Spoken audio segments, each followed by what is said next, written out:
रतनगढ़ शहर पर चंद्रगुप्त नाम का राजा राज करता था। उसके 4 बेटे थे जो बड़े बहादुर और प्रतापी थे। उसके सब बेटों में बड़ा बेटा मदन सेन सबसे वीर और सुंदर था। मदन सेन की पत्नी का नाम चंद्रप्रभा था। वह भी बेहद सुंदर थी। वह अपने समान सुंदर किसी दूसरी स्त्री को न समझती थी।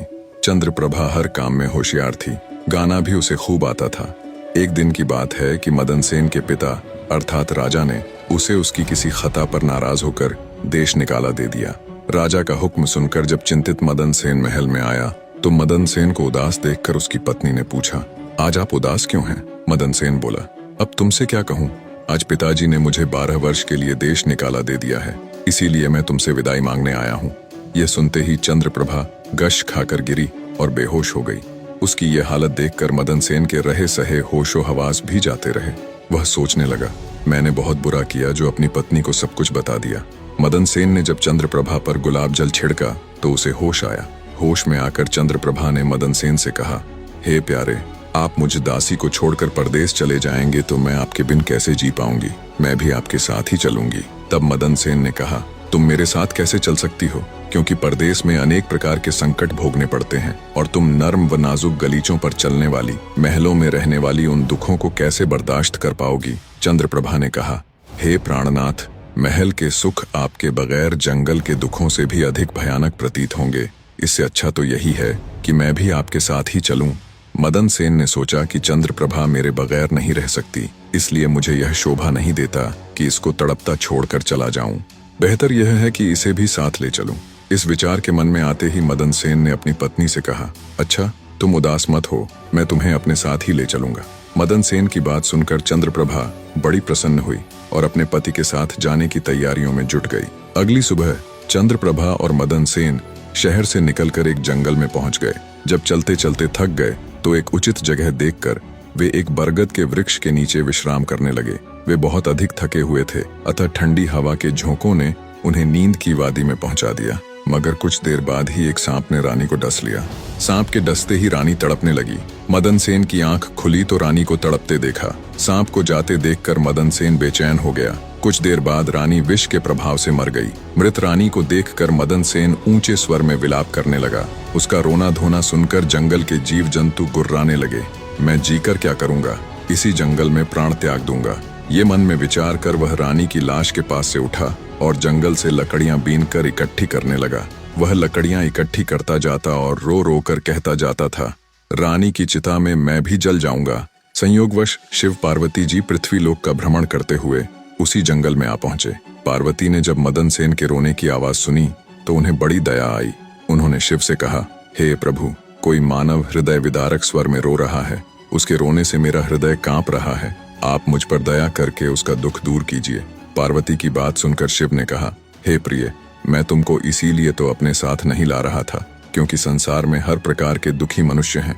हम किस किस का दुख दूर करेंगे?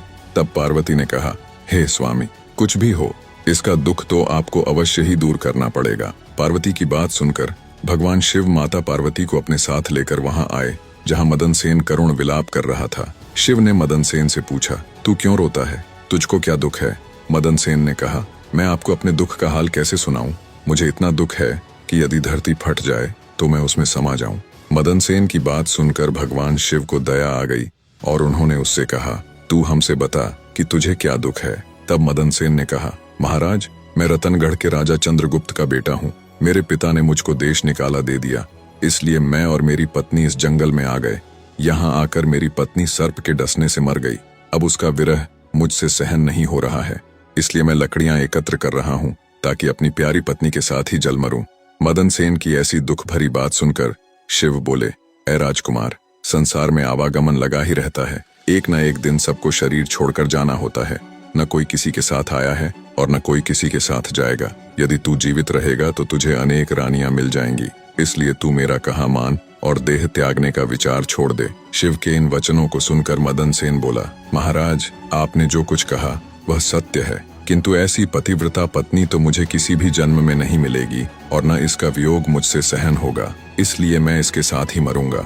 मदन सेन के हठ को देखकर महादेव जी बोले, राजकुमार, तेरी पत्नी की आयु 20 वर्ष थी जो इसने भोग ली। अब तो बस एक ही उपाय है, यदि तू अपनी आयु का कुछ भाग अपनी रानी को दे दे तो तुम दोनों की आयु बराबर हो जाएगी। यदि यह बात तुम्हें स्वीकार है तो रानी अभी जीवित हो जाएगी। शिव जी की बात सुनकर मदन सेन ने कहा, मुझे सहर्ष स्वीकार है महाराज। अब शिव ने मदन सेन के हाथ में पानी देकर उससे आधी आयु देने का संकल्प कराया और रानी के हाथ पैरों पर पानी डालने से पूर्व मदन सेन से कहा कि जब तुझे आवश्यकता हो तो यह संकल्प वापस भी ले सकता है। ज्यों ही संकल्प वापस लेगा त्यों ही यह रानी मर जाएगी। परंतु सावधान, रानी से यह बात मत कहना, किसी समय यह बात तेरे काम आएगी। ऐसा कहकर रानी पर जल छिड़ककर शिव पार्वती वहां से चले गए। उसी समय रानी उठकर बैठ गई और बोली, प्रिय, आज तो मैं बहुत सोई, आपने मुझे जगाया क्यों नहीं? मदन सेन ने कहा, तुम थकी मांदी थीं, इसी कारण मैंने तुम्हें नहीं जगाया। अब वे दोनों आगे चल दिए। कितने ही दिनों बाद उन्हें एक बहुत सुंदर स्थान दिखाई दिया। वहां एक फकीर की कुटिया थी। जब वे दोनों वहां पहुंचे तो उन्होंने देखा कि एक सुंदर नौजवान फकीर बैठा हुक्का पी रहा है। वे दोनों थके हारे तो थे ही, अतः फकीर के पास बैठ गए। उसी समय राजकुमार ने रानी से कहा, रानी, मुझे प्यास लगी है, तुम कहो तो मैं जाकर कुएं से पानी पी आऊं, और अगर तुम्हें भी प्यास लगी हो तो तुम्हारे लिए भी लेता आऊंगा। यह सुनकर रानी ने कहा, मैं तो प्यासी नहीं हूँ, आप जाकर पी आइए। मदन सेन डोल व रस्सी लेकर कुएं से पानी पीने चला गया। उधर मदन सेन पानी पीने गया, इधर चंद्रप्रभा और फकीर की निगाहें चार हो गईं। वह फकीर से बोली, फकीर साहब, आप तो यहाँ बड़े ऐश में रहते हैं। फकीर बोला, तुम भी यहाँ रहो और ऐश करो। चंद्रप्रभा कहने लगी, फकीर साहब, आपके साथ रहने को दिल तो कर रहा है, मगर मेरा पति मेरे साथ है, इसलिए मैं आपके साथ किस प्रकार रह सकती हूँ? फकीर ने कहा, किसी तरह अपने पति को कुएं में धकेल दो, फिर हम ऐश करेंगे। फकीर की बात सुनकर चंद्रप्रभा ने कहा, अच्छा, मैं ऐसा ही करूंगी। तभी मदन सेन पानी पीकर रानी के पास आया तो रानी कहने लगी, मैं भी प्यासी हूँ, मुझे भी पानी पिला लाओ। तब मदन सेन ने कहा, मैंने तुमसे पहले ही पूछा था, तब तुमने मना कर दिया था। खैर, अगर तुमको प्यास लगी है तो मैं अभी पानी लेकर आता हूँ। जब मदन सेन पानी लाने चलने लगा तो रानी कहने लगी, मैं भी तुम्हारे साथ चलती हूँ। फिर वह भी उसके साथ चल पड़ी। बेचारा मदन सेन तो उसके प्रेम में पागल हुआ पड़ा था। उसे नहीं मालूम था कि यह मेरे प्राण लेने चल रही है। जब मदन सेन कुएं पर जाकर डोल भरने लगा तो रानी ने पीछे से उसे धक्का देकर कुएं में गिरा दिया और खुद उस फकीर के पास आ गई। वह फकीर रानी को लेकर वहां से चलता बना और दोनों एक बड़े शहर में जाकर आनंद से रहने लगे। उस फकीर ने चंद्रप्रभा को थोड़े ही दिनों में ऐसा नाचना गाना सिखाया कि उसके समान नाचने वाली कोई नृत्यांगना उस शहर में दूसरी न थी। वह सारे नगर में प्रसिद्ध हो गई। इस प्रकार रानी के नाचने गाने के कारण वह फकीर लाखों रुपये का मालिक हो गया। रानी उस फकीर के साथ बड़े ऐश से रहने लगी। जिस समय रानी ने मदन सेन को कुएं में धकेला था, दैव योग से एक जंजीर जो कुएं में लटकी हुई थी उसके हाथ में आ गई। मदन सेन उसको पकड़कर कुएं में लटक गया और ईश्वर को याद करके सोचने लगा कि मैंने रानी को जीवन दान दिया और रानी ने मेरे साथ यह विश्वासघात किया। क्या यही मेरे प्यार की सजा है? उसी दिन बंजारों का एक काफिला उस स्थान पर आकर ठहरा। एक बंजारा बाल्टी और रस्सी लेकर कुएं पर पानी भरने आया। जब उसने बाल्टी कुएं में डाली तो मदन सेन ने बाल्टी को पकड़ लिया। तब उस बंजारे ने पूछा, कुएं में कौन है? मदन सेन ने कहा, भाई, मैं आफत का मारा एक इंसान हूँ, ईश्वर के लिए मुझको बाहर निकाल कर मेरी जान बचाओ। बंजारे को दया आ गई और उसने मदन सेन को कुएं से निकाल लिया और पूछा, हे भाई, तुम कौन हो? इस कुएं में कैसे गिरे? मदन सेन ने शुरू से लेकर आखिर तक सारा वृतांत बंजारे के सामने कह सुनाया। बंजारा उसकी नेकी और रानी की करतूत सुनकर अफसोस करते हुए बोला, त्रिया चरित्र जाने नहीं कोय, खसम मार कर खुद सती होए। यह कहकर बंजारे ने मदन सेन को सीने से लगा लिया और बोला, तुम किसी प्रकार की कोई चिंता न करो, भगवान बड़ा कारसाज है, वह सब भला करेगा। अगर चाहो तो तुम हमारे लश्कर में हमारे साथ रह सकते हो। मदन सेन ने उसके साथ रहना स्वीकार कर लिया। संयोगवश बंजारों का वह लश्कर कुछ दिनों के बाद उसी शहर में आया जिसमें रानी चंद्रप्रभा फकीर के साथ रह रही थी। उस शहर को देखकर मदन सेन ने बंजारे से कहा, भाई, मेरी इच्छा कुछ दिन इस शहर में रहने की है। यदि आपकी आज्ञा हो तो कुछ दिन मैं इस शहर में बिता लूं।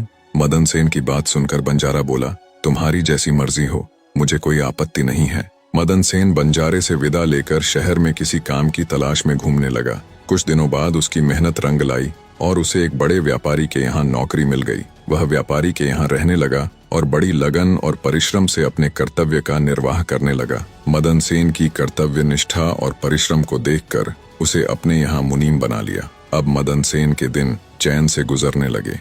एक दिन उस नगर के राजा के यहाँ चंद्रप्रभा के नृत्य का आयोजन हुआ। राजा ने शहर के तमाम बड़े व्यापारियों और सेठ साहूकारों को अपने यहाँ इस नृत्य का अवलोकन करने को आमंत्रित किया। जिस दिन चंद्रप्रभा का नृत्य था, शहर के सब व्यापारी और सेठ साहूकार राजा के यहाँ पहुँचे। मदन सेन ने भी रानी के नृत्य और गायन की बड़ी तारीफ सुन रखी थी। उसने अपने मन में सोचा कि इस नर्तकी का नृत्य अवश्य देखना चाहिए। यही सोचकर मदन सेन भी राजा के यहाँ जा पहुंचा। रानी चंद्रप्रभा साज श्रृंगार करके नृत्य करने के लिए खड़ी हो गई। उस समय वह अप्सरा के समान सुंदर नजर आ रही थी। मदन सेन अपने मालिक के पास बैठा था। रानी ने नृत्य शुरू किया और एक ठुमरी उसने उस महफिल में गाई। चंद्रप्रभा ने ऐसे कई राग बड़े ही सुंदर ढंग से अपनी सुरीली आवाज में गाए। उसे सुनकर महफिल के सब लोग वाह वाह करने लगे। राजा से लेकर प्रजा तक सबने उसे ढेरों इनाम दिए। मदन सेन ने भी अपने हाथ की अंगूठी, जिसमें हीरा जड़ा हुआ था, उतारकर रानी चंद्रप्रभा को भेंट कर दी। रानी चंद्रप्रभा ने अंगूठी को पहचान लिया और मन ही मन कहने लगी, बड़ा गजब हो गया, जो यह कमबख्त अब तक जिंदा है और यहाँ आ पहुंचा है। अब यह मुझे जिंदा नहीं छोड़ेगा। अब तो कुछ ऐसा उपाय करना चाहिए जिससे कि यह मारा जाए। फिर उसने अपने दिल में उपाय सोचा, इससे बेहतर और कोई उपाय नहीं हो सकता कि एक तड़पती कड़कती रागिनी गाऊं और राजा को रिझाऊं। फिर जब राजा खुश हो जाए तो राजा से इसे मरवाने की आज्ञा का वचन ले लूं। यह बात अपने मन में सोचकर रानी चंद्रप्रभा ने लचकती हुई रागिनी गानी शुरू की। रानी की इस बसंत की बहार को सुनकर राजा बहुत खुश हुआ। वह चंद्रप्रभा से बोला, हम तुझसे बहुत प्रसन्न हैं, बोल क्या मांगती है, जो मांगेगी तुझे मिलेगा। चंद्रप्रभा ने कहा, यदि आप मुझ पर प्रसन्न हैं तो पहले वचन दीजिए कि मैं जो मांगूंगी आप मुझे देंगे। चंद्रप्रभा की बात सुनकर राजा ने उसे वचन दे दिया। तब चंद्रप्रभा ने राजा से कहा, आपकी इस सभा में मेरा एक चोर है, इसी समय आप उसे मरवा दीजिए। राजा ने कहा, चोर को मेरे सामने ला। तब रानी ने मदन सेन का हाथ पकड़ा और उसे राजा के सामने ले आई। राजा ने कहा, इसे जल्लादों के हवाले कर दो। ये सुनकर जल्लाद मदन सेन का हाथ पकड़कर उसे मारने के लिए ले जाने लगे। उसी समय मदन सेन का मालिक व्यापारी घबराकर मदन सेन के पास आया और उससे पूछा, तूने इस नर्तकी का क्या चुराया है जिसकी वजह से यह तुझे मरवाना चाहती है। मदन सेन ने अपने मालिक से कहा, मैंने इसका कुछ नहीं चुराया, बस तुम इस राजा को मेरी दो बातें सुन लेने के लिए राजी कर लो तो मेरी जान बच जाएगी। मदन सेन का मालिक यह सुनकर अपने साथी व्यापारियों और साहूकारों के पास आया और उन सब से मशवरा किया। उसने कहा, मित्रों, या तो राजा आज न्याय करे वरना हम सब इस शहर को छोड़कर चले जाएंगे।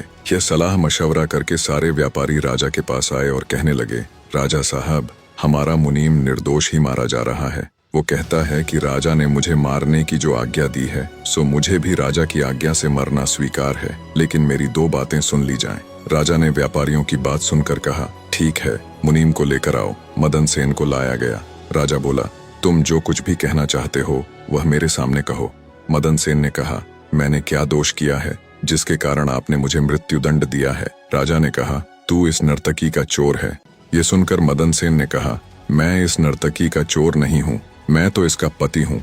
यह मुझे कुएं में धकेल कर एक फकीर के साथ चली आई है। तब चंद्रप्रभा ने कहा, महाराज, मैं इस चोर झूठे को क्या जानूं कि यह कौन है। फिर मदन सेन बोला, राजा साहब, अगर यह मेरी पत्नी नहीं है तो जो कुछ चीज मैंने इसे रास्ते में दी थी यह मेरी वो अमानत मुझे लौटा दे।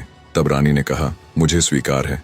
मदन सेन ने कहा, अच्छा, अपने हाथ में पानी ले, मेरा तेरा न्याय इसी सभा में होगा। पानी लेकर कह कि जो वस्तु इसने रास्ते में मुझे दी थी वह मैं आज इसे वापस करती हूँ। तब रानी ने अपने हाथ में पानी लेकर कहा, जो वस्तु इसने मुझे रास्ते में दी थी वह मैं आज इसे वापस करती हूँ। यह कहकर रानी ने जैसे ही अपने हाथ से संकल्प का पानी छोड़ा वैसे ही रानी के प्राण पखेरु उड़ गए। ये देखकर सब लोग आश्चर्यचकित रह गए। राजा ने घबराकर मदन सेन से कहा, यह क्या हुआ, इसके पीछे क्या राज है, पूरी बात बताओ। तब मदन सेन ने अपने बारे में राजा को बताना प्रारंभ किया और अपने पिता द्वारा देश निकाला दिए जाने से लेकर अब तक का सारा हाल सबके सामने कह सुनाया। सारी बातें सुनकर राजा ने मदन सेन को अपने सीने से लगा लिया। मदन सेन की सच्चाई और धर्मपरायणता ने राजा का दिल जीत लिया।